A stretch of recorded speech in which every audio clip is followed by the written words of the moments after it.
আসসালামু আলাইকুম। সবাই কেমন আছেন? আলহামদুলিল্লাহ, আমিও ভালো আছি। আজকে আপনাদেরকে সাথে শেয়ার করব ছোট ছোট চিংড়ি মাছ ডলা।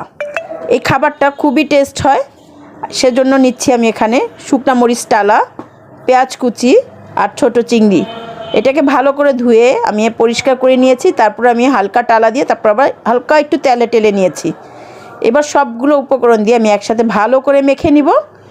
এটার মধ্যে যতটুকু মরিচ দিবেন ততই এটা টেস্ট হবে, যত ঝাল তত টেস্ট।